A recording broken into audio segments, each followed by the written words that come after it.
Hi, it's Miss Priscilla at the Apple Notice Library, and I am book talking I Love You So, Mochi. That's the right pronunciation. It's by Sarah Kuhn, and she is an authentic author, in case you're wondering. Okay, so our character, it is a romance, and our main character is Kim, or Kimiko.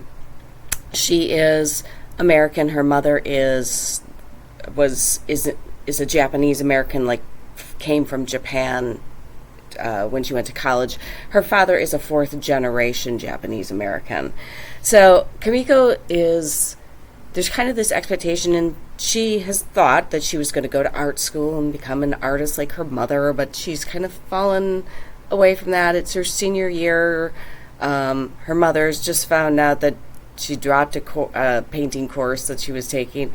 And she's just feeling really confused about her life. Well, it just so happens that her parents and grandparents in Japan, who she's never known, have written her a letter with a plane ticket. Hey, come visit us during spring break. And she's like, oh, this will inspire me and I'll have a great time.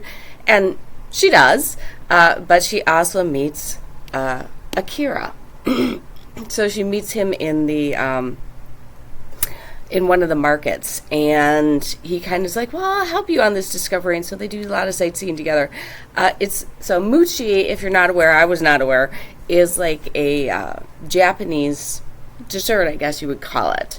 And he's wearing a giant Mochi costume when they see it. So it's to me, it was just a really sweet romance. Like I said, this is a girl who's trying to figure out what does she want to do with her life, because what she always thought she wanted to do really isn't where her passion lies. And she's always been very interested in clothing and creating her what she calls her Kimi originals.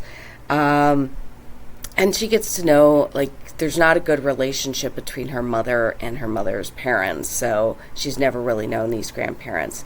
And she does get to know both her grandfather and grandmother, and hopefully do some repairing of that relationship.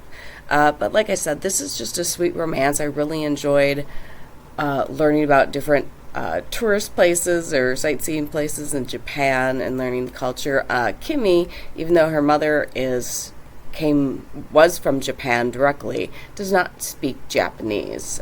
She says, she was like, my mom tried to teach me, but I didn't have the patience for it. So yeah, it's just a very sweet book. So I really did enjoy this. It was just a fun romance. All right, if this is not your cup of tea, I hope you find something else. Have a fantastic day and keep on reading.